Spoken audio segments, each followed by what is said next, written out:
Hello, bonjour, hola, white, kapiniscus. Hello and welcome everybody. Thank you so much for joining us. We'll just listen to the bird song as we let this. The storm, skyfall and thunder. We might end up with a bit of a storm. And actually in BC, where I am, we have thankfully have some rain finally after some really dry weather. So I'm Jade. I am part of the team at the Outdoor Learning Store. We're a North American wide charitable social enterprise offering outdoor learning, equipment, resources, and professional development for educators and learners. We work closely with Take Me Outside, who are our partner in delivering this workshop. I join you today from the traditional and unceded territories of the Snakes, the people of the bull trout, alongside the Columbia River, a place called Skihikan, where the ridgelines meet the water. This land has also been hunted and fished and cherished and travelled upon by the Secwepemc, the Okanagan Silks, and the Ktunaxa First Nations. And I'm very honoured to live here and to get to learn about the land here from very many mentors from that space. Just let the nature sounds finish now. So we ask now, if you do have this knowledge, please could you share which Indigenous territory you join us from today? If you don't know whose land you're on, you can go to native-land.ca. The link is in the chat now, and it covers the entire globe, wherever you are. And Indigenous land acknowledgements are just a starting point. They're a conversation starter for you to start to build real relationships. So we hope that this is a place for you to recognise that. And so as part of that, we think Indigenous learning is central to any land-based or outdoor learning. And so we offer this course called 4 Seasons of Indigenous Learning that is Indigenous-led content, and each month alongside an online module, there's a live workshop, and we have some fantastic speakers. Robin Wall Kimmer is joining us, Sophie Pierre, Bonnie Harvey, Ariana Roundpoint, author of Cedar in the Land. And there's a season 1, which is Foundations of Knowledge, which is very, gives you the background to understanding in the history of Indigenous people on Turtle Island, North America. And then season 2, Learning from the Land, is a bit more of a deep dive. And this is an opportunity to take this learning year round. And so that feels really important for us. It's National Indigenous History Month next month in June. We have some fantastic Indigenous created resources. I encourage you to check it out at the link below and try and embed that into some of your work, or maybe just starting in June, but year round. Another thing I'd like to point out is that Black History Month is in February. There's a link going into the chat. We hope that the outdoor learning can become more of an inclusive and safe space for people that have been historically marginalised. And this includes Black or other people of colour, people with disabilities and Indigenous people. So our hope is that in sparking these discussions, in having this and being here with us, all nearly 200 people, that this is a phenomenal place. So thank you. Over to you, Steph. Amazing. Thank you, Jade. And hello to everyone joining us here. I know we can't see you with the webinar format that we have going right now, but it's lovely to see everyone introducing themselves in the chat. And that's always a fun thing to monitor, which I will be doing throughout the webinar. So keep everything going in the chat there. And I am the program coordinator for Take Me Outside. If you are new to the workshops, it's great to have you. So I work for Take Me Outside, but I'm also representing our more than 70 outdoor learning partners across Turtle Island, which is amazing. In particular, right now, I'm joining you from Vancouver Island, British Columbia, and we'll do a poll in a second to see where everyone else is coming from. So I'm really happy to be joining you from Kawatsan territory, territory of the Hokominum speaking people. Coast Salish land in general is where I've grown up and lived for a large portion of my life. So it's wonderful to be joining you from there. And it's always nice to see others in the chat saying where they're coming from. So I'll pass it back to you, Jade, and we'll get started in just a minute. Thank you, Steph. For those of you who are just joining us, welcome. A bit of a webinar 101. You can type in the chat or use the Q&A. There is a little arrow in there, and just make sure that your chat is going to everyone rather than just hosts and panelists. Connect with each other, share resources. We're finding that happens, so please feel free to utilize that. Any questions you will have, Steph and I will collect, and then we're going to pose them to Ambika and Jacqueline at the end of their presentation in the Q&A section. If you like to have captions, you can hit more. It's the 3 dots at the bottom right of your screen, and click on captions, and then you'll get a live transcript of what's being said as it's being said. Yes, as I said, I'm just going to finish my introduction very quickly here. Then we have the presentation, a Q&A, and there is some prizes as always at the end, so please stay for the whole thing. You can access this recording, a discount code to the Outdoor Learning Store, and a certificate of attendance via a link that will be emailed to you shortly after the workshop.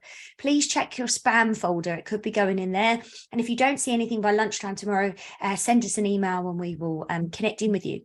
So really quickly, thank you so much for sharing if you shared about your Indigenous space, and I'm going to share a couple of polls here. Can you see them, Steph, on the screen? Yes, it looks like both came up in one window for me. They do, yeah. So scroll down. So the first one is, where are you joining us from? I know I've done which continent, except I've split Canada and the US because so many of us are from there.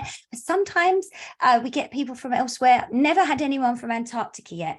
But I'm waiting one day, you know, for someone from the British Antarctic Survey or something to log on. So yeah, I'll keep sending it out and seeing what hits. And then the second one is, who are you? So I'll just wait a couple of seconds. We'll see who's in the room with us.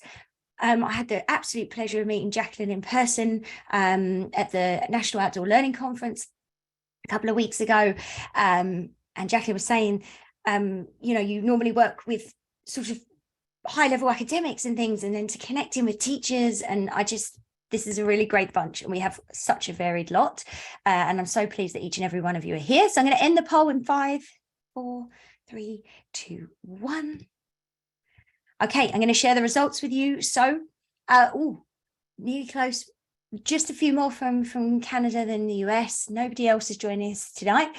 But we have educators from each grade, early childhood, forest or outdoor people, admin, some informal educators, some parents, and some people who aren't educators in the sort of traditional sense, but we think everyone who has something to share with anyone in their life is. So thank you so much, everyone. Okay, some instructions and links and things will come in the chat. So if anything's in there that's exciting for you, please connect. So really excited that Jacqueline and Ambika are going to be sharing. The reason I know about both of you was actually through a friend at CPAWS who told me about this amazing work that you've done, and I'm sure you're going to speak to it more, but there is an amazing toolkit and paper here about race and nature in the city, engaging youth of colour in nature-based activities, and it's fantastic. So we'll put the link in the chat there for you. We've got some fantastic international partners who are doing phenomenal work on our website. You can click on them and it will take them to their site. They have free resources, they have courses, they have anything you might need. So go and check them out. We've got some amazing US partners and some phenomenal people from coast to coast of Canada doing all kinds of things for every age level. So please connect into our page. If you need resources or support, we hope that you'll find it here. Okay, and so on to the most exciting and main event. So the introduction of our presenters. I'm going to just stop sharing my screen so that you can see their faces bigger. Okay, so Jacqueline L. Scott is a PhD student at the University of Toronto in the Department of Social Justice Education. Prior to returning to school, she was a consultant specialising in community-based research. A recent report and toolkit, Race and Nature in the City, Engaging Youth of Colour in Nature-Based Activities, which was created for Nature Canada, provides an evidence-based, community-informed needs assessment and makes recommendations for meaningfully engaging racialised communities in nature and nature-based programming in urban areas. Ambika Tenneti, our second guest today, is a PhD candidate in Daniels Forestry, University of Toronto. Her research is focused on engaging recent immigrants in urban forest stewardship. In India, she worked with local community-based organisations in rural and remote areas and with national-level research-based agencies in large cities. Her experience working with Indigenous and forest-dwelling communities in India transformed her understanding of sustainable living and learning. We'll put some links to both of their work in the chat here for you, but I'm going to pass it over to you and say welcome. Thank you so much. Okay, hello everyone. Okay, you can hear me okay? Sound is good? Okay, Sounds good. Okay, can I have slide 1 on the screen, please? Okay, so thank you, Jade, and thanks, Stephanie. Jade, for inviting us to do this webinar and for allowing us to share our research with members of the Outdoor Learning Store and all the other wonderful people who are there from the chat. That's nice to see where people are coming from. So our presentation is going to cover 3 things: our report on race and nature in the city, a little bit of an overview on my research on the Black experience in outdoor recreation, and an overview also on Ambika's research on engaging racialized immigrants in urban nature. And then we will pull it together with some concluding thoughts about future action. And to start with, let's think about our perception of others and how they perceive us. That really influences some of the decisions we make regarding, which green space is safe for us to use, and whether we can go there alone or do we need to be in a group? And also, when you get to the green space, what is it used for?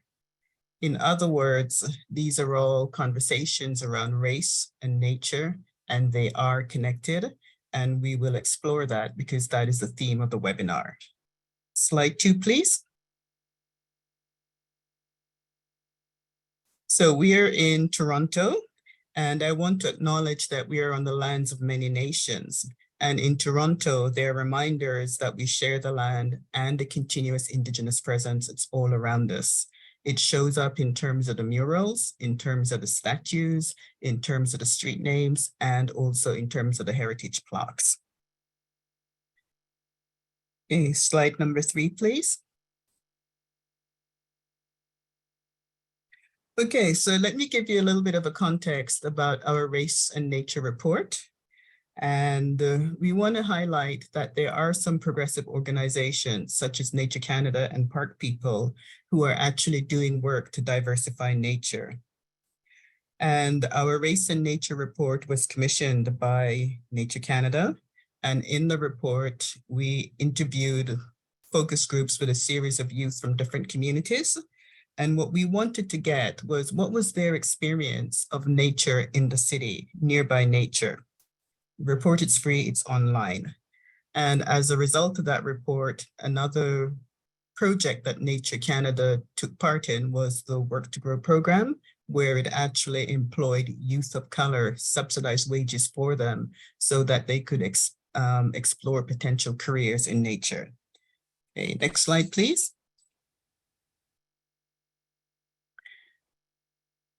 Youth of color are 25% of Canada's population, and in Toronto, youth of color are 55% of the youth population.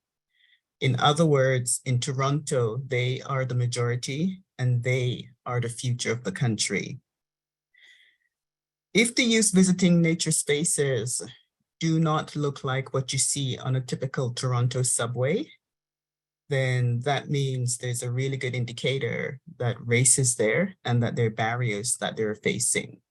And these were some of the issues that came up in that race and nature report. Slide 5, please. We had a whole ton of recommendations, but here, because of time, I only want to highlight some of the major ones.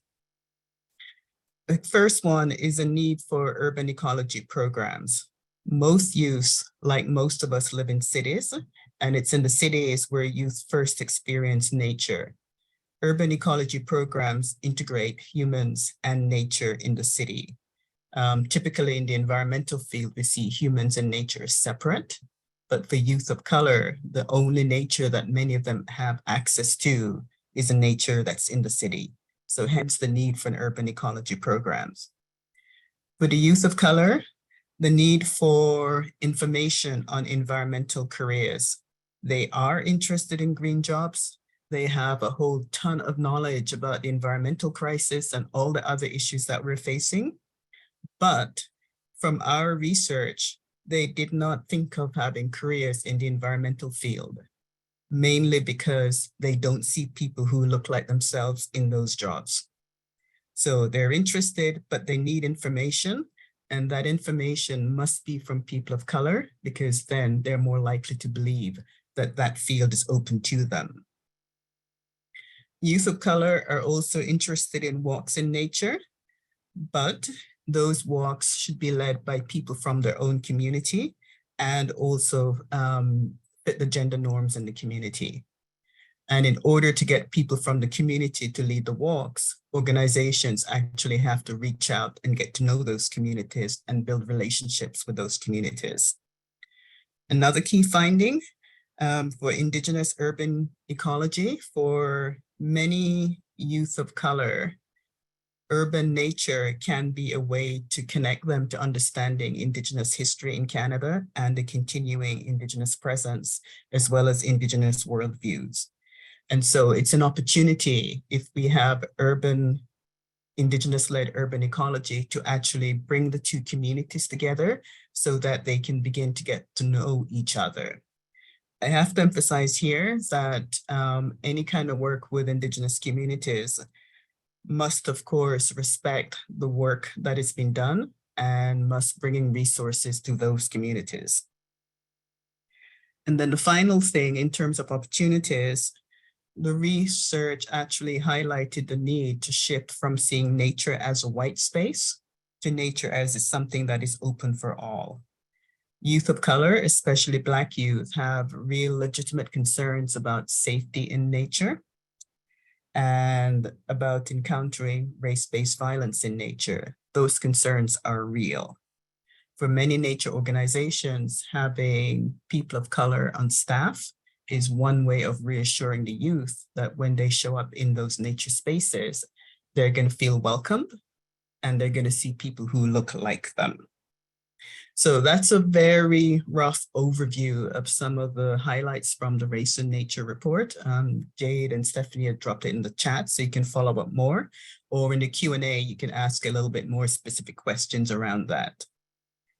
Okay, so I'm going to change tack a little bit now and talk a little bit about my own research. Okay, next slide, please. So my research is called Black Outdoors, the Perception of the Wilderness in the Canadian Imagination. And the key thing that's driving my research is in terms of what are some of the systemic barriers that are impeding Black people's access to outdoor recreation.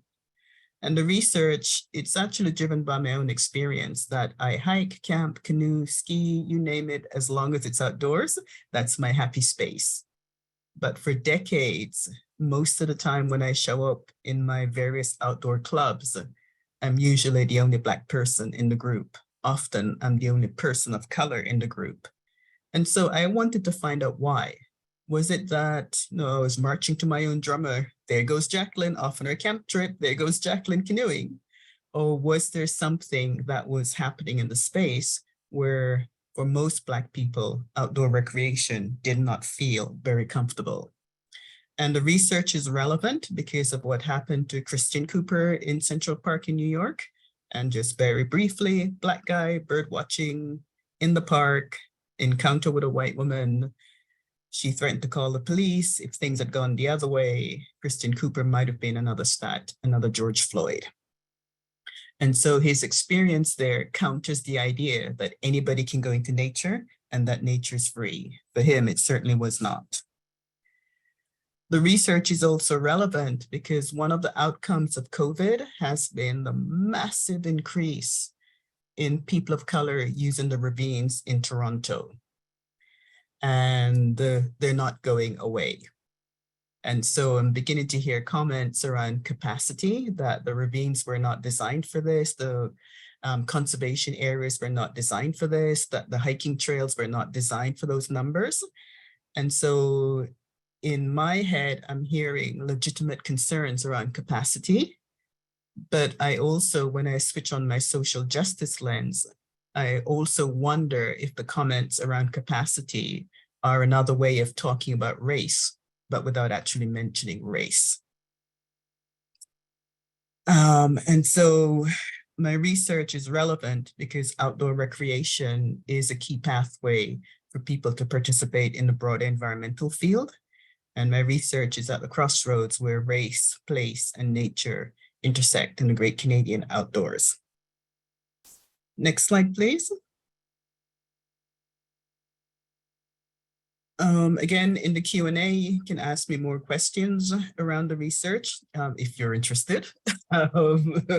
But some of the implications for my research, I think the main one, so I've done focus groups asking people about their experience in hiking, camping, and snowshoeing. And one of the main recommendations that's coming out of research is the need to hire, promote, and support Black outdoor educators. For all the people I've interviewed, they've never had a Black outdoor educator. And now I'm going to turn it over to Ambika, who will share with you some highlights from her own research. And I'm going to put myself on mute. Ambika? Yeah. Thanks, Jacqueline. Can we have the next slide, please, Jade? Hi. So my research is on recent immigrant engagement in the urban forest.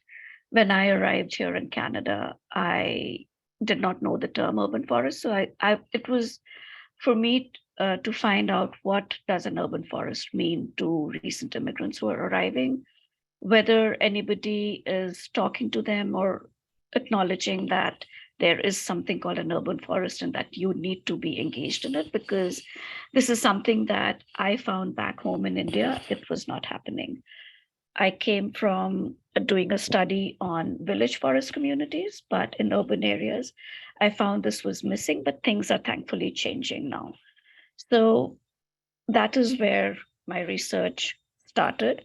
And while I was trying to find it, I found there a report published by the Canadian Forest Service and the University of British Columbia, which was published in 2015, where they argued that the future of Canada's forests and urban nature is likely to be influenced by factors such as climate change, urbanization, and rising rates of chronic disease that are linked to sedentary lifestyles.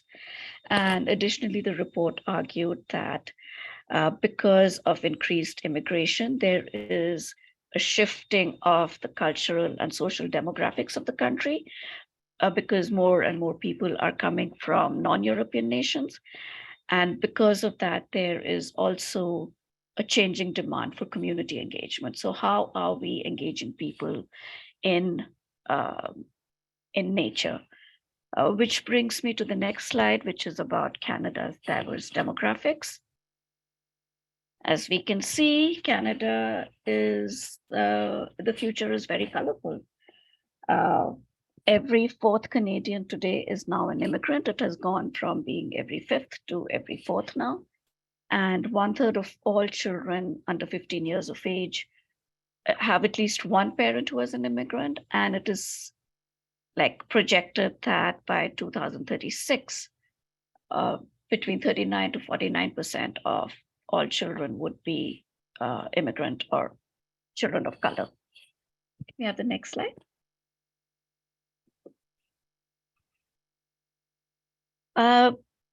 Jacqueline has already mentioned the importance of urban ecology, and we really need to highlight the fact that increasing urbanization is leading to a loss of contact with nature, what scholars have called extinction of experience, that more and more people are getting disconnected from nature. Some have called it because of technology, but others have called it because it's just not available in certain areas. Talking to community engagement experts, it is clear that they are finding it difficult to engage people with the outdoors. People don't want to leave the comforts of their home, or don't want to live without their digital devices. So we need to really think, how are we going to design places and programs that encourage and motivate people to come out into nature spaces. And it also gets me to the second point, where we know that Canada is a very urbanized land. About more than 80% of the population lives in urban areas. And therefore, the conservation organizations need to engage people with where they are at, where they are living, where they are experiencing their daily lives. So the pigeon paradox theory basically talks about that you cannot engage people with nature which is far away when majority of the population is living in urban areas. So connect them to what is close to them.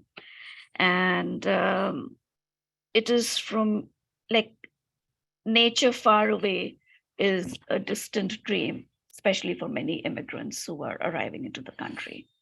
Next slide, please.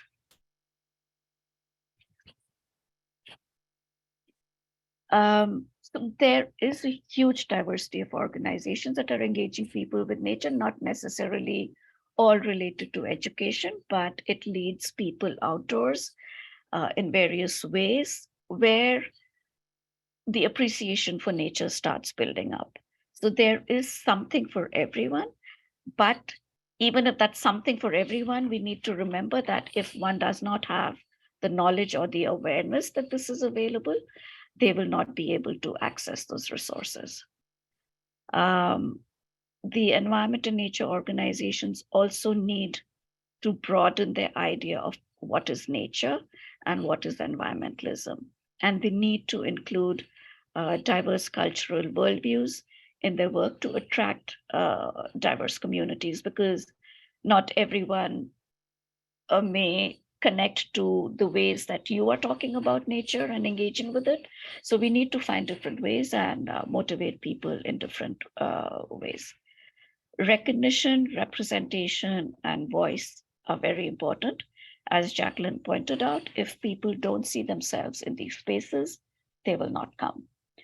Programs that are, what unfortunately happens is the programs that are community and locale specific are very short-term projects. Like they're there for maybe one season or one project or for a very short time period.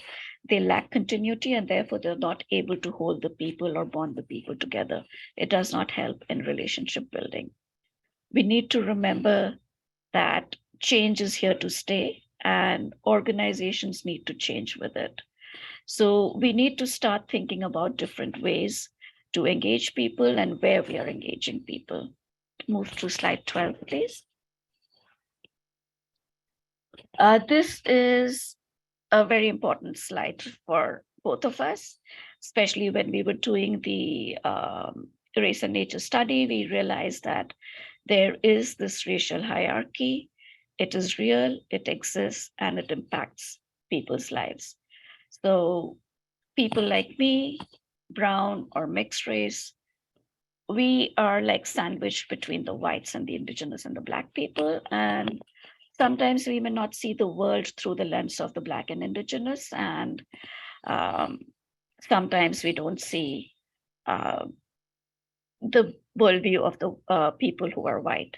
So we need to kind of have like walk the middle path and see both sides instead of just one way. Racial hierarchy also impacts where we live. So the type, quality, and location of our housing is impacted by race. Where we live, it could be safe, unsafe, it could be healthy or unhealthy.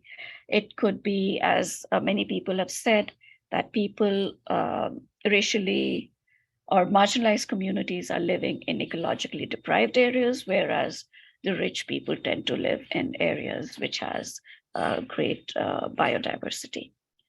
So the location of your residence also impacts the quality of education that you receive, and therefore where you go ahead in life.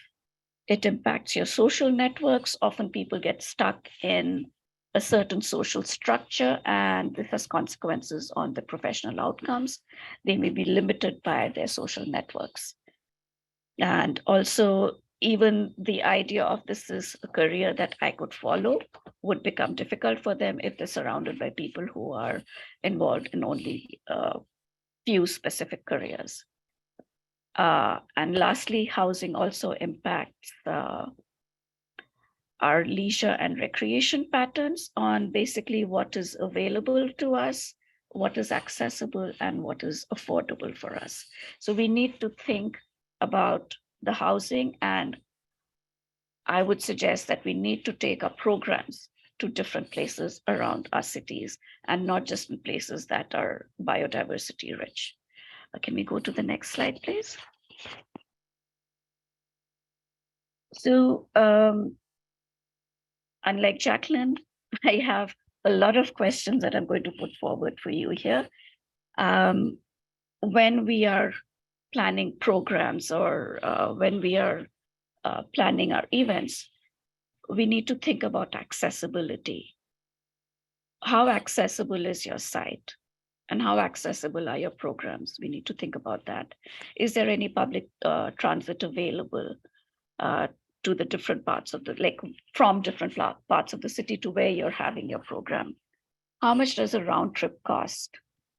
If people drive, then is there sufficient parking for them? Is the parking affordable? Because there could be places where parking is not affordable, so people may not come to those places. Or it could be that the program where you've organized it, it's really draws in people, but there isn't enough parking available for them. Then about your programming, what is the cost? Who is your audience? Who are you targeting? What are the stories that you are telling? What is the language that you're using? Who are these stories and this language and everything relevant for? Is it for everyone, or are you missing the voices of the people who are never there? So how do we bring the people who are missing in? We need to think about that. That can be done through focus groups, through finding out people who are not visiting to, like, why are they not there? What is it that can be done differently to bring them out? And lastly, I would say we need to think about the facilities that you're offering. Are those facilities relevant for them? Is something missing? How can that be changed? Outreach and communication, often we just use our websites or our social media pages, but it tends to attract people who know about you, who are aware of your existence. And it also, for new people who are trying to find that kind of information, it can be very overwhelming because there is just too much information out there, and for them to then sift through that whole quagmire of information on the internet to come down to, this is what I want and this is what will serve my purpose, it is not easy. So are you reaching out to diverse audiences? What kind of mediums are you using to reach out to them? What is the language that you're using? I don't mean language as in English, but how are you attracting them towards your programs? Lastly, again, Jacqueline has already mentioned about representation. So my question is, does your organization reflect the population diversity in the area where you're operating? Are there diverse people making decisions in your organization? Are they the face of your organization when you're engaging with the public, or do they remain in the background and people don't see them? It's important that people see diverse people representing your organization.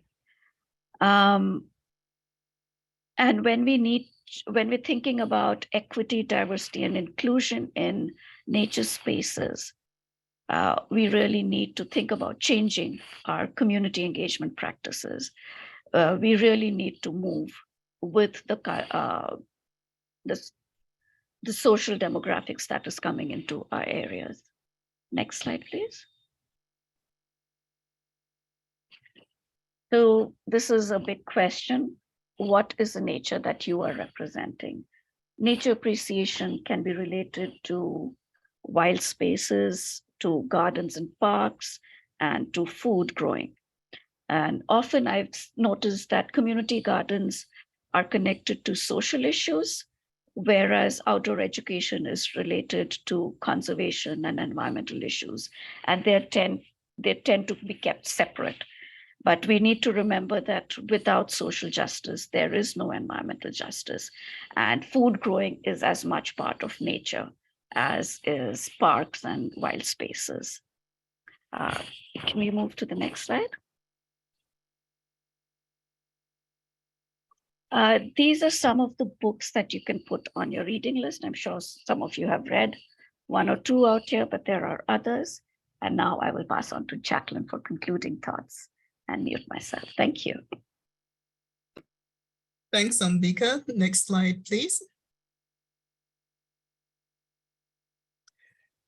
Okay, so I hope you got a little bit from the presentation, namely that nature is not neutral and that access to nature is complicated.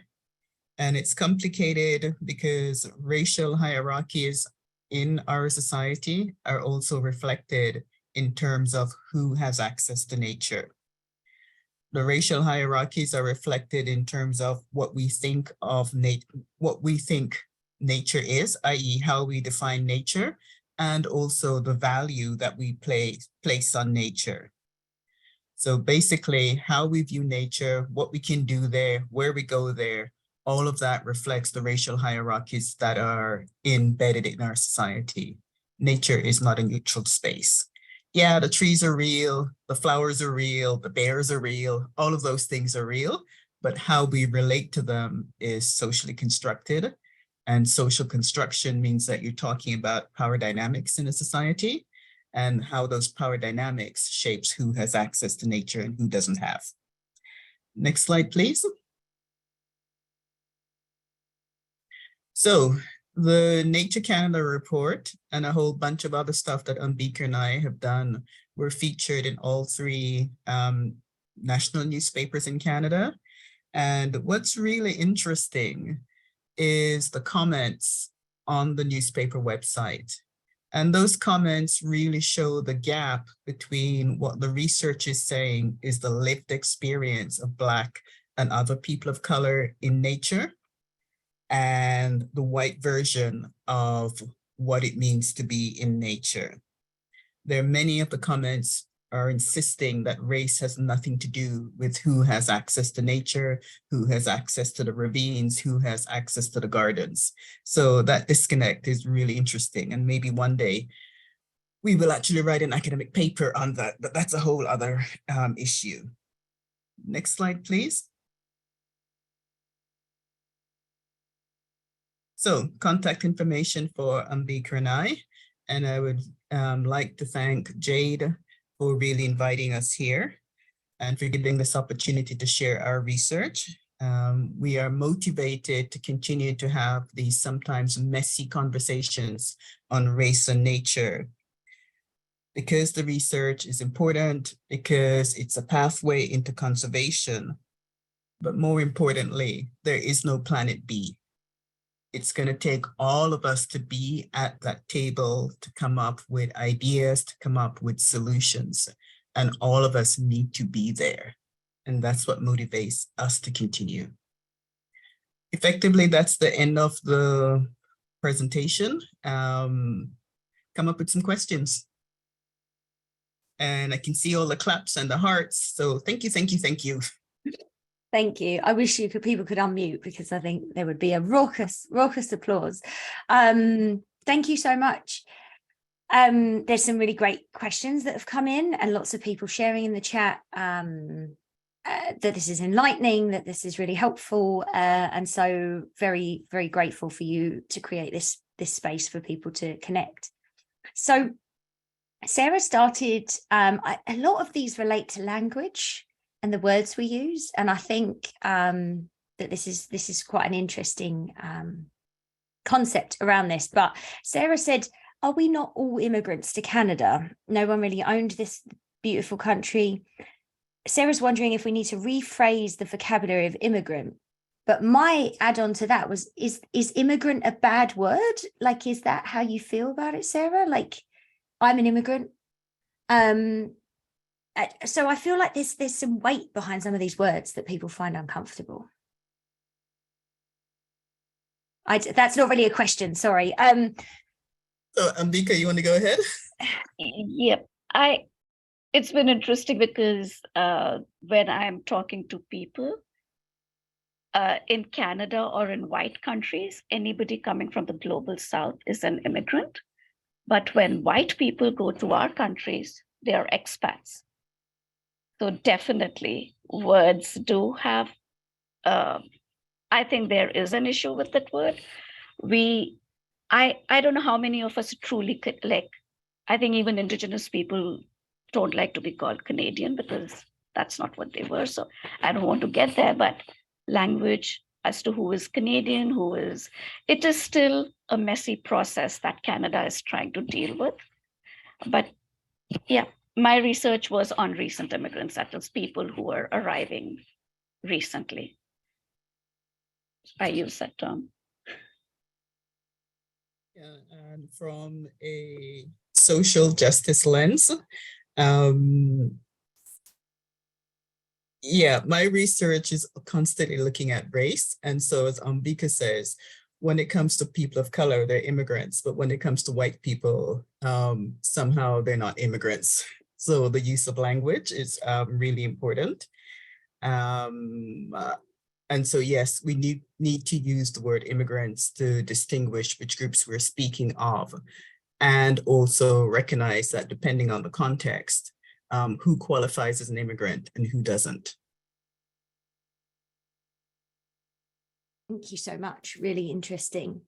Another thing about sort of belonging almost, or a sense of being a part of a community, Pam Miller asked that there might be a debate about the name citizen science, which I personally use a lot. I use it with students. I do it when we're connecting into water testing, all these things that I'm asking them to support our community with. But not everybody sees themselves as a citizen. And so community science has been offered. Do you have any thoughts on the language around people contributing in the community? Community science, from my perspective, is a preferred word because it opens it up for those who are not yet citizens. But what I'm curious about is that I've participated in many citizen science, community science projects. And the first thing I look at is who is showing up and who is not there. And so most of those community science, citizen science projects, they are marketed to and attract a certain kind of demographic. And those demographics reflect the racial hierarchies in society. So it's much more, not so much the name that I'm concerned with, it's much more around the failure of those programs to engage Black people, to engage people of color in their process. That for me is the key issue. So whether it's the Christmas bird count, whether it's the BioBlitz, when I show up in those spaces again, it's looking around and it's like, okay, so where are the people of color? Yeah, you said you're doing citizen science, you're doing community science, but which community are you reaching out to? And if it's only the white community, well, what about the rest of the other people? And this becomes an issue again, as in Toronto, people of color are the majority of the population. So if we're not showing up for your community science projects or your citizen science projects, then exactly who is showing up and why are we not there? Where is your outreach? Where is your engagement?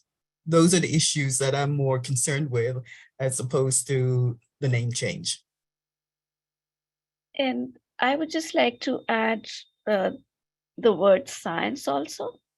A lot of people may take it really figuratively as this is a science. And if I'm not a scientist, how do I contribute? So until unless you have been taken into one such experience, that this is what you're really doing here, and this is fun, and this is a way of learning, you would not, like during our race and nature study, we had the children say that, I wish we were taken out more for outdoor education. We were taken out to the science center, but we were not taken out for outdoor education. So we need to remember, where are these kids coming from? Like, again, the question of outreach and engagement. Who are you communicating with and how? Thank you. Sort of building on that, Kira's then saying, Kira said, thank you for your presentations, Jacqueline and Ambika. How do you recommend that organisations encourage more Black, Indigenous or people of colour youth to enter the environmental field, to see that science is for everyone, or the environmental field is for everyone? Kira's hoping that then if there's more encouragement there, that then these youth can serve as role models for other BIPOC youth in the future and just keep that momentum. Do you have any suggestions of like tangible ways? Like in the presentation, I did mention that representation matters. I think a lot of people of color are kept in the background and they're not the public face of conservation organizations or even like Parks Canada, Ontario Parks. When you go into these spaces, the kids who are manning the booths are usually white. I know it's not easy to bring in people of children of youth of color, but that's where the outreach needs to be. If I don't see myself being able to work, like I'll constantly think that, okay, this is not for me. And my parents will not encourage me to go there because they're not seeing their people there. So you need to, like, mentoring is also another thing that we need to start doing. And a lot of kids do volunteer for these organizations, but are they shown a career path? Are they mentored into a career in the field? So that's something from my side. Jacqueline? And something I'll add to that is because of COVID, one of the things that I've seen, which is really brilliant, though brilliant and COVID probably shouldn't go together in the same sentence, but I have seen a massive explosion in terms of diversity on the social media profile of environmental organizations. Before COVID, you could play the game of spot the black face. Post-COVID, you don't have to play that game anymore. You are actually seeing a full range of diversity across the sector. So while I think that is a significant change, it's putting our faces there. The next step, however, is that if that is the only change that's happening, then it risks being just mere tokenism. And when you click behind, well, who's on the staff of the organization? That's when you realize, oh, it's the same white wall of environmentalism. And so the social media profiles are important, but they come across as mere window dressing because you're not seeing people of color on the staff. And so that's one issue. The second one is for many organizations, reaching out to Black people of color communities, they're looking for the quick fix, i.e. you're looking for those wonderful social media posts. Oh, look, we have all these Black people, all these brown people doing our doing our environmental thing. Particular bugbear is the Earth Day cleanups, but that's another conversation or another question. So for many organizations, from my perspective, they're looking for the quick fix. Do an event, bust them in, show them around, get your pictures, bust them out, and that's the end of the engagement. That kind of community engagement does not work. It does not build trust for people of color communities, and it does not lead to change. If organizations want change, they actually have to do the groundwork. And the groundwork means recognizing that you actually have to do the outreach to the people of color communities, the Black communities on their terms, build relationships with them, make the link between the social justice issues that they're facing, the one that Ambika mentioned in terms of jobs, housing, et cetera, make the link between those social justice issues and nature. You know, people are stressed, you know, don't tell them to come for a walk to learn about the name of plants. Tell them to come for a walk that will improve your health. And on the walk, if you happen to point out this pretty flower or that bird, you're engaging people, but your starting point is from the needs of the community. So. It's very powerful. And I'm thinking in my mind about how you'd shared in a previous workshop that we talked about, Jacqueline, about the way different groups use spaces.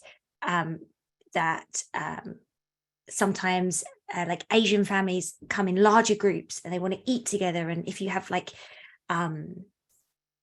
furniture in a park that doesn't move or like separates people. And so I think about the ways that nature can be community building and not just a place to visit or do science or do things, but a space for sharing and uplifting. And I live in a predominantly exceptionally white community, and but we have got more new immigrants, we've got lots of people, the diversity is changing. And so you've given me real thoughts about how we can work better in our community as well. So thank you for that. One thing I'd just like to add, often we think that immigrants are people who are coming with no knowledge about nature. And we forget that they are coming from communities, especially the race and nature study, as Jacqueline said. The youth were very well aware of issues around climate, around environment, because they're coming from countries where they are already affected. And I feel Canada is losing out on that knowledge of not engaging those people. Like, I think you can't, I was just talking to a Sri Lankan Tamil person who said the top hydrologists or waterwork people are Tamilians, even here and even in Europe. I was like, really? He says, I guess we did something right in Sri Lanka, which is helping people here. But do we think about that?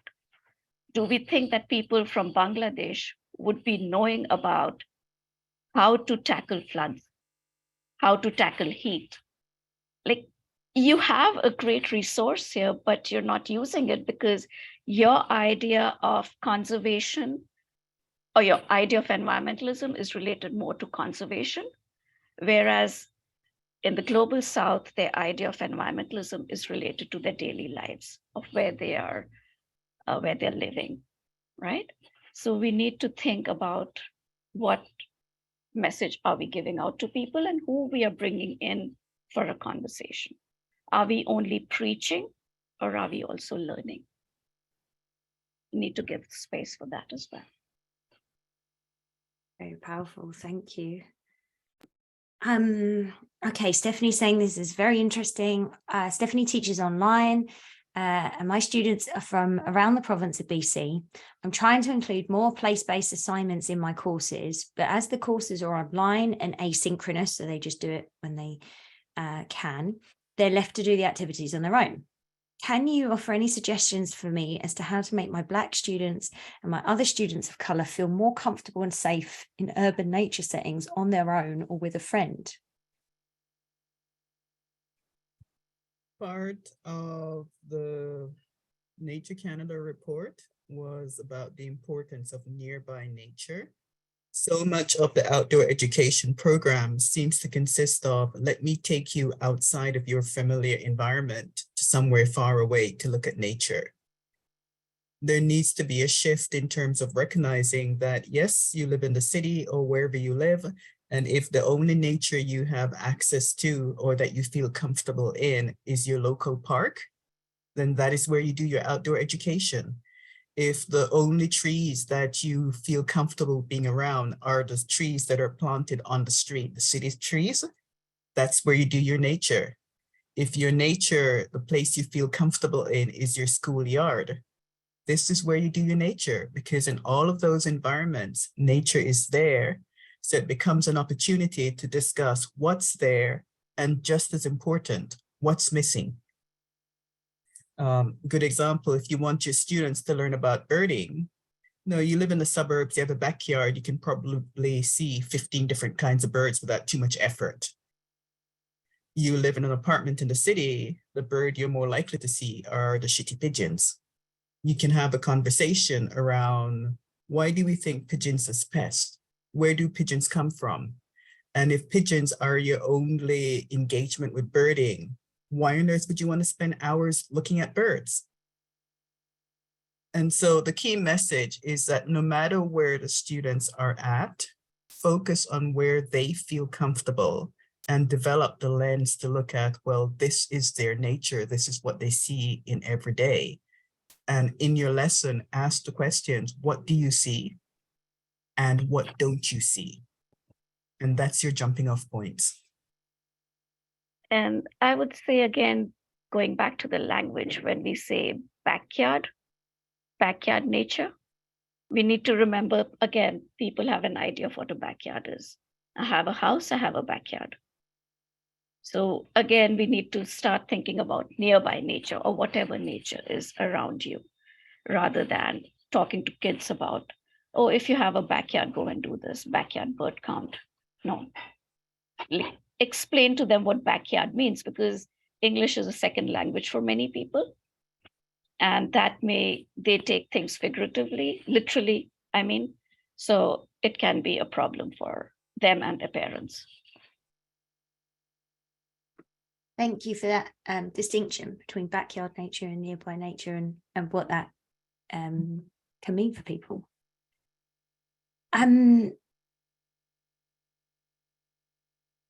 Okay, one more question. Sorry, we'll do one more question and then we'll do a really quick soft close and do those prizes. And then maybe if Ambika and Jacqueline have like 5 more minutes, because there is the largest number of questions I think I've ever seen. There's like 2 pages of them. I'm trying to pick ones that maybe we haven't answered in some way.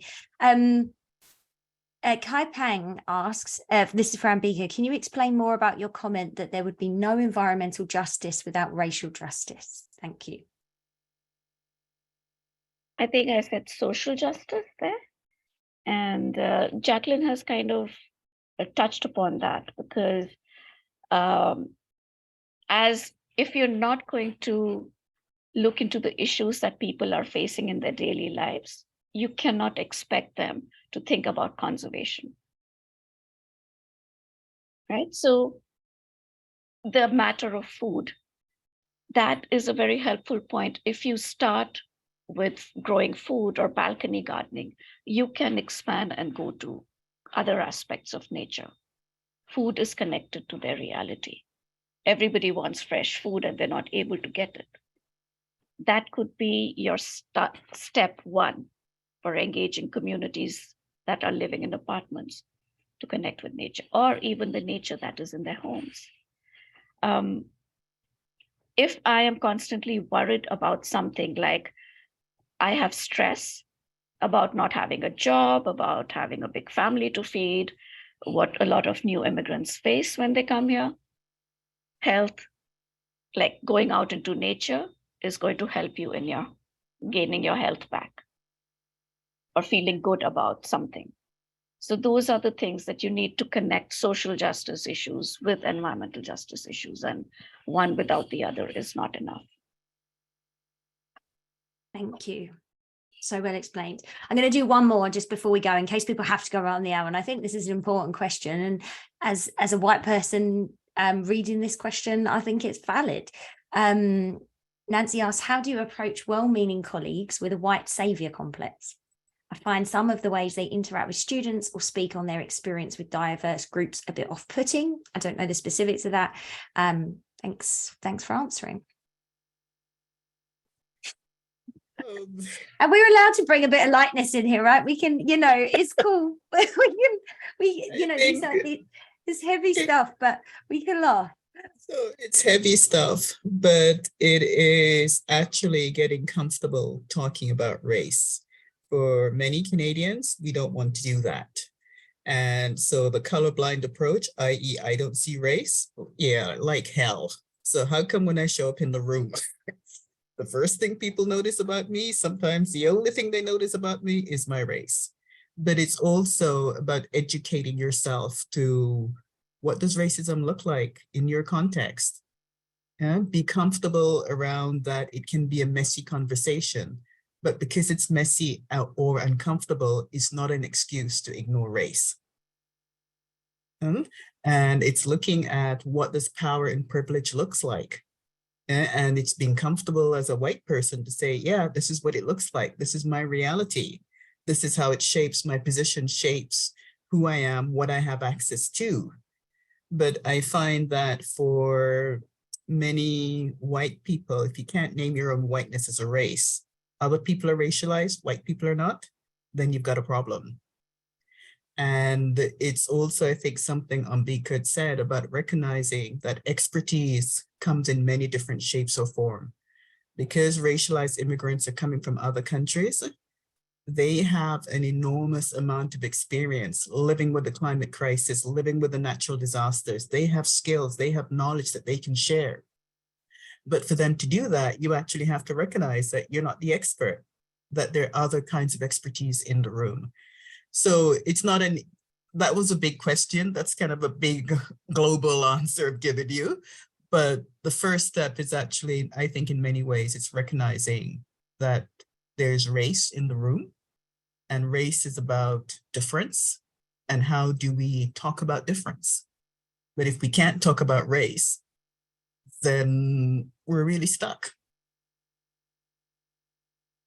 Absolutely. And I like to think, nature is an equitable space. We talk about this a lot. Nature is an equitable space. If you live in a completely white area like I do, yeah, it's equitable because everyone can go there and that's all that's there. But where I grew up in East London, like completely different. And so I'm having to, unlearn some things, relearn some things in a new space. And it's really uncomfortable because I don't get the opportunity to have these conversations. And actually that's on me because these conversations can exist. I just got to look a little bit further afield or bring that knowledge and that wisdom in, because the people that are coming to live here, the people that live here are not all from this place. And there's just so much that needs to be done. So that's very helpful. Let me just add very quickly that you don't need Black people, people of color around to talk about race. Yeah, so it's about white people talking among white people about your network. What does it mean to be white? What does it mean? What does racism look like in your sector? You don't need people of color there, because in some ways that can become a pass. Oh, there are no people of color around me, therefore I don't have to talk about race. But sometimes the best allyship is actually talking about, well, we're white. What does that actually mean? There's a wonderful book by Robin DiAngelo, White Fragility. Someone just put it in the chat. Yeah, and there's some interesting YouTube video that she does where this is a white person talking about why white people don't want to talk about race. So really interesting analysis, but it's also giving the language to how do white people talk about race? How do you build allyship? So that to me probably is a good start. Thank you. Noted. And thank you so much for people sharing these resources in the chat as well. It's so nice to see this community. And this is a safe space, everyone. This is a safe space for people to be vulnerable and to share. So I'm so grateful for all of you who've done that and for the opportunity to be a part of this. I learn here too. That's the whole thing. Okay, it is past the hour. Here's what I'm going to do. I'm going to say thank you, Jacqueline and Ambika. I think it's probably the most engaged chat and conversation that we've had for the whole season so far. And I'm so grateful for you being here and for your fantastic presentations. Thank you. I'm going to ask if you will hold on and stay around for a few minutes while we try and do some prizes. We have 3 workshops left in the series. May 30th, Jack Muir is talking about nature journaling. Elder Albert Marshall and Louise Zamani are talking about two-eyed seeing on June the 6th. And then June 13th, we have Strong Nations and some fantastic educators talking about animating outdoor learning with finger puppets. So that's June 13th. So hopefully we'll see you there. Okay, prizes. You're going to have your fingers ready at the chat. It might be a good idea to open up the outdoorlearningstore.com website, because I'm going to get you to sort of search and do a bit of a scavenger hunt type thing. Hopefully we don't crash the website. We've upgraded. We'll see how it goes. Okay, question 1. Finger typing at the ready. You might want to look at the workshop recording page. What date was Taking Math Outdoors, Practical Ideas and Examples? What date was the workshop Taking Math Outdoors, Practical Ideas and Examples on? You can find it in the recordings tab, because we record all of these and you can watch them back at your leisure. Oh, no, No, I don't- nobody's. Oh, there we go. Oh, Jesse Eichmann. There you go. With February 7th. And that It was a was. great workshop if you it's a teach great math. workshop. And some people mentioned as well, we did a phenomenal workshop with Green Uma. The Adil Natani, amazing, talked about social justice, and there's some really amazing resources in there as well. So I recommend you go and have a look back at that. All right, congratulations. Please send Steph a private message with your email and whether you'd like your gift card in Canadian or US dollars, because we have all the currencies of North America here. And that was Okay. a $25 gift certificate to the Outdoor Learning Store. Yes, fantastic. Okay, another one of those coming up. Question 2, who is the opening speaker of our 4 seasons of Indigenous Learning second season? Who's the opening speaker? Oh, that was quick. Victoria Sobey, you must be excited because you're right. Robin Wall-Kimmerer is the first speaker. Is going to be amazing. Congrats. Send me your email. Very exciting. Okay, so question 3 of 4. This one's for a Take Me Outside gift card for $25 to the Take Me Outside ethical clothing store. Who were the 3 hosts of this year's National Outdoor Learning Conference? And it will be for next year too. There were 3 key hosts, 3 organizations that hosted. And if you've enjoyed what's happened today, nobody knows this yet. They don't even know, but I'm going to be sending some invites for talks. So watch your email, Jacqueline and Ambika, just so you know. Are abbreviations fine for this one, Jade? I think so. I think we can allow it. Okay, so 3 hosts of the National Outdoor Learning Conference. TMO, OLS, and ECOM. Tanya Murray. You've got it. Take Me Outside, the Outdoor Learning Store, and the Canadian Network for Environmental Education, whose acronym matches not the title in any way, shape, or form, but that's okay. Congratulations. Is that my Tanya Murray? Hi, if it is. If not, also Tanya Murray's. All Tanya Murrays are important. Okay, last question. This is for another 25 gift card to the Take Me Outside store. What is the deadline for the Take Me Outside? So you should go to takemeoutside.ca if you're not there already. What is the deadline for the 2023 Take Me Outside student video contest? They do an amazing contest for students to upload their videos of what nature means to them. It can be done anywhere. Nice. I see it. Nancy Benita Gamma, September 29th. That's a Friday. That is when the videos are due, open from K to 12. And yeah, go check it out. I feel like lots of people have cell phones. You can film it in any way you can, but it's a really great opportunity to engage your students in sharing their voice on their own terms. So thank you so much. Okay, that was it. Thank you so much. Those are all the prizes. If you do have to go, we totally understand, but I'm hoping you'll stick around maybe for just like 7 more minutes if we go to 1:15, because there are some amazing questions in here. Okay, back to you, Ambika and Jacqueline. Okay, so Madeline talks about, somebody's wrote that they're an informal educator in the US and they always have a land acknowledgement before their programs. They recently had a child who was very upset not to be considered Indigenous to their area, despite being born here. How would you approach explaining this to younger students whose parents may not be receptive to this language and have passed that on to their kids?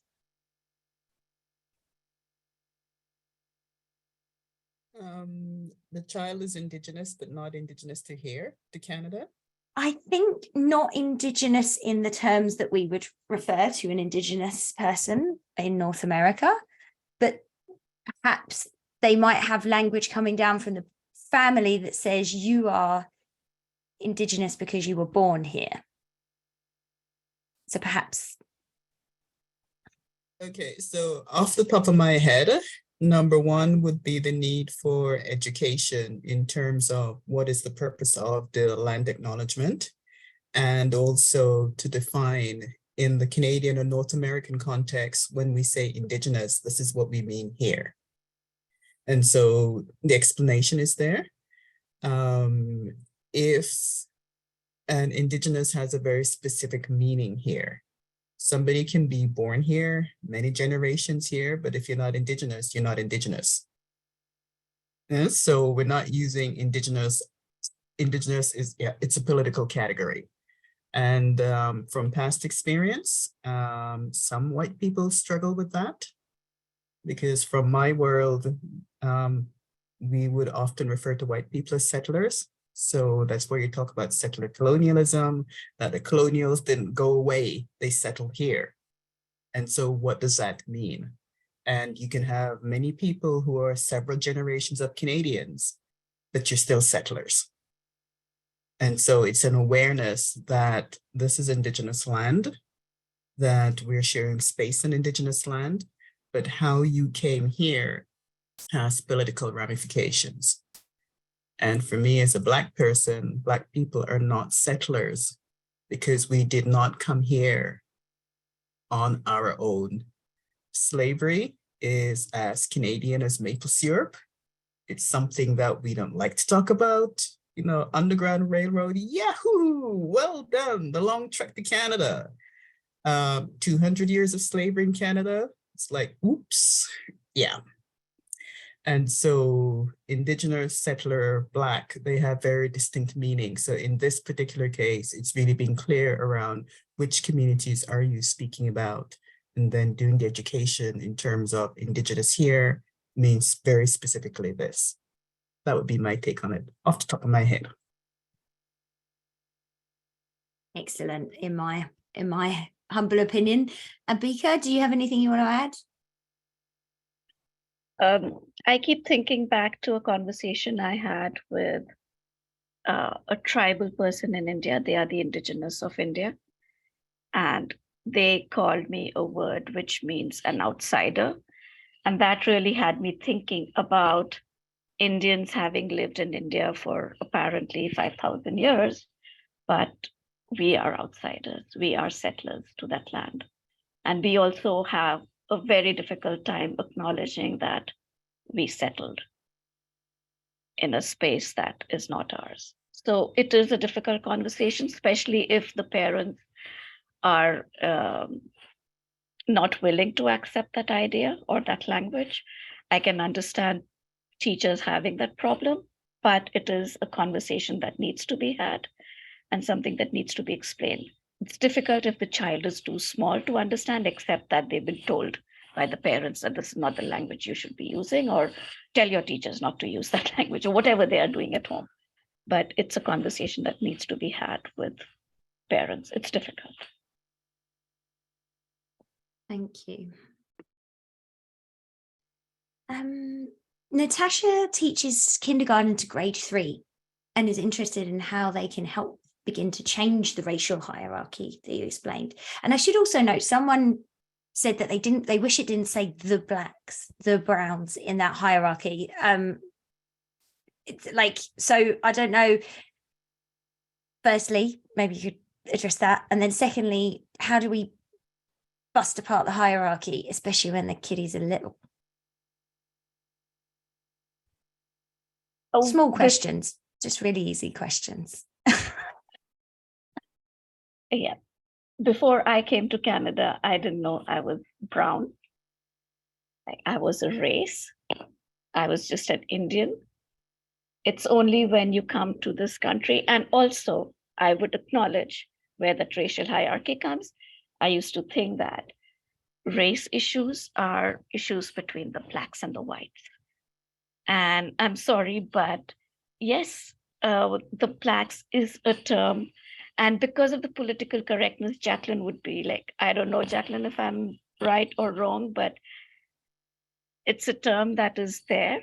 And for people to say African Americans, I personally find it, they have been in America for the longest time. Culturally, they are American. Culturally, are they African?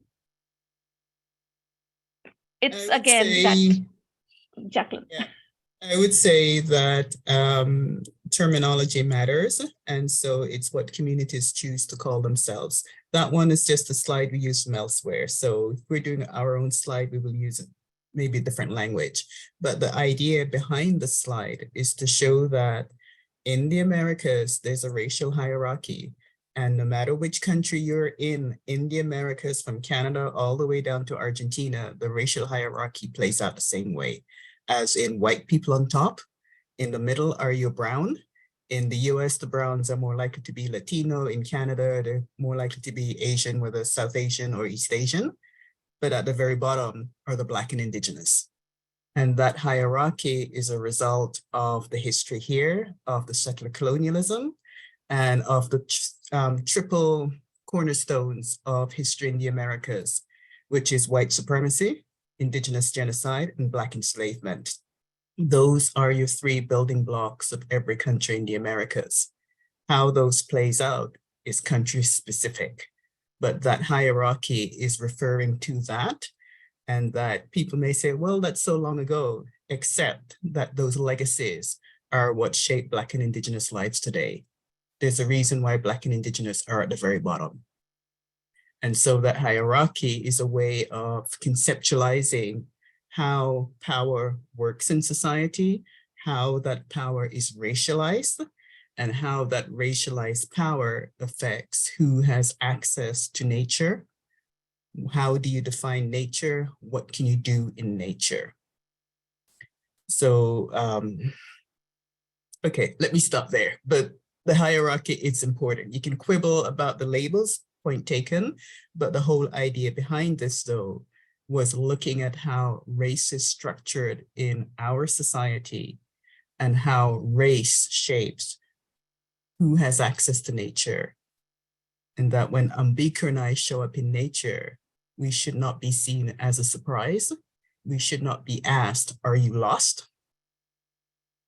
We should not be asked, no, what are you doing here? Or when we show up as the leaders, whether for hikes or whatever, it's like, oh, do they actually know anything? But those are part of our realities.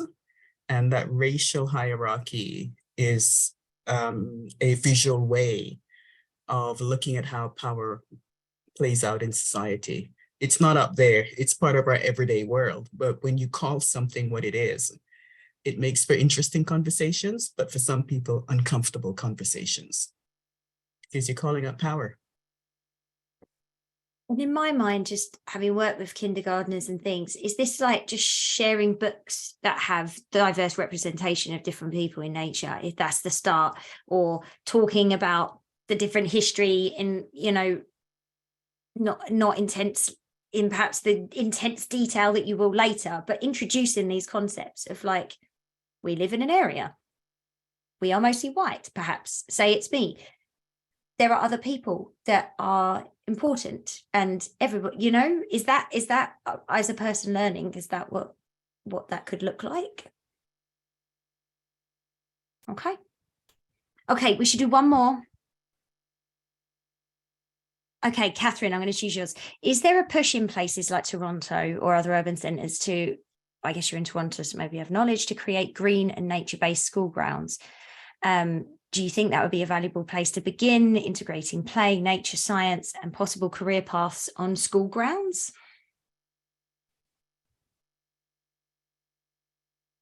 Could you repeat the first half of the question? So is there a push in places like Toronto to create green and nature-based school grounds? Do you know of any of this work? Do you think that's something that could be valuable? From the conversations that I've had while doing my research was that there used to be a push. There used to be a teacher who was generally in schools pushing for nature engagement, but that has come down. So I think the Tree Bees program used to be there, but not too many people are following that. You really need one teacher in every school to push the idea.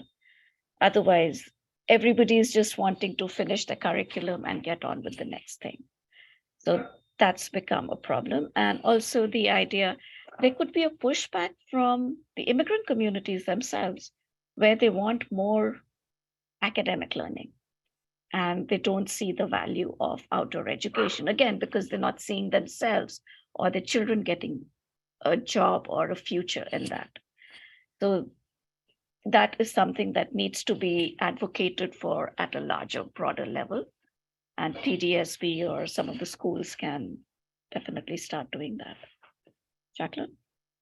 I think COVID is forced a conversation about the importance of nature.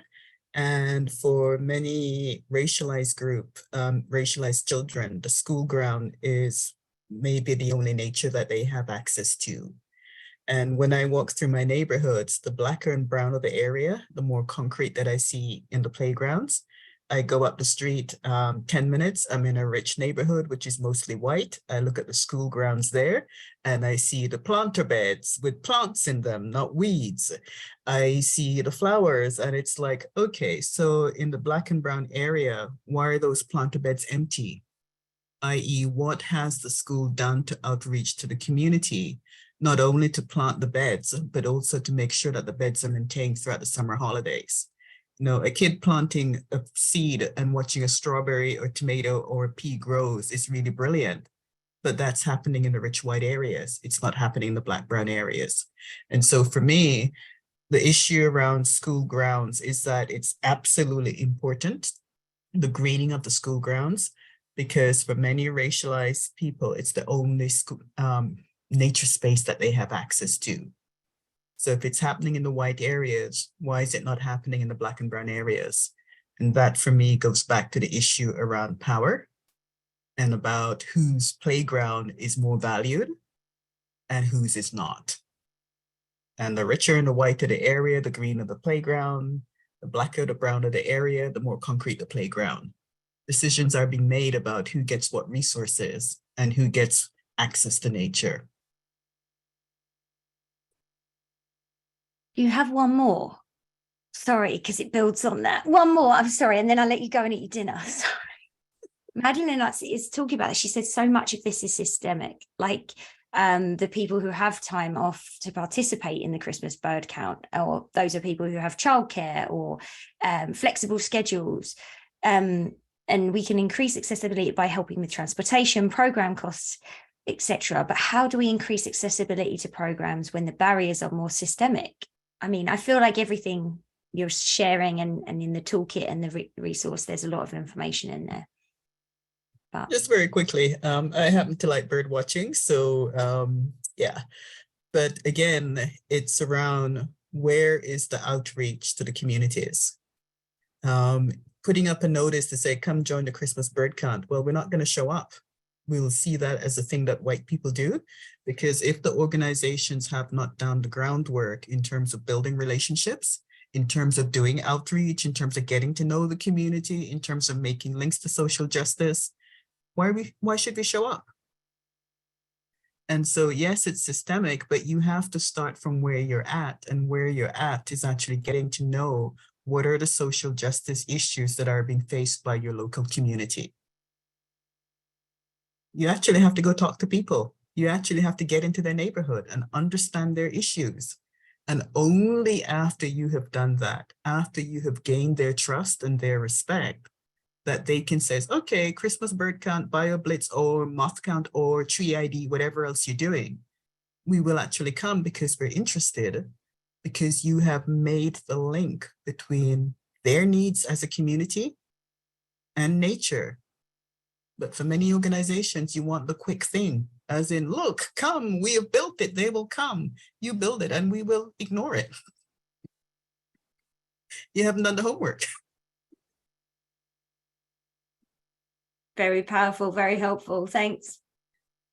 Ambika, anything you want to close with? Yeah, like the point that Jacqueline was making about relationship building, it's time consuming. It's difficult. It's easier to do one program, one event, and get on with life and do other things, because the funding organizations are not funding community engagement. And that's where we need to really start having the conversation when we're talking about systemic issues. We need to get the funders interested and start putting their money in it.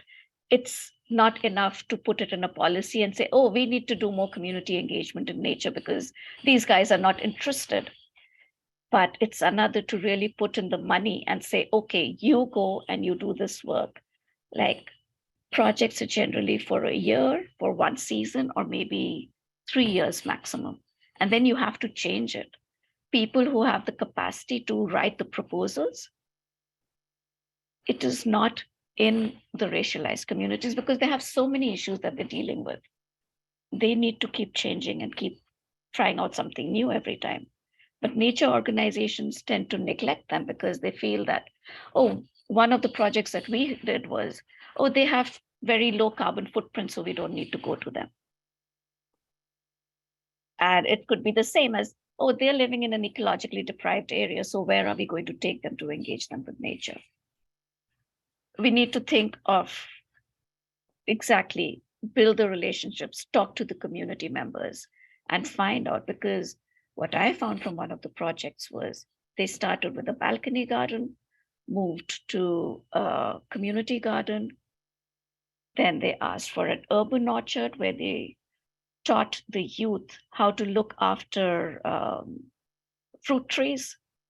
And then they took the youth across to a Portuguese and a Greek neighborhood where Portuguese and Italian neighborhood, where people had a lot of fruit trees but didn't know how to look after it. That was the first time these two communities across a big road were first time meeting each other. And after they had done all that work, they planted shade trees. So they didn't go straight away and say, let's plant shade trees. They started with the community need of food.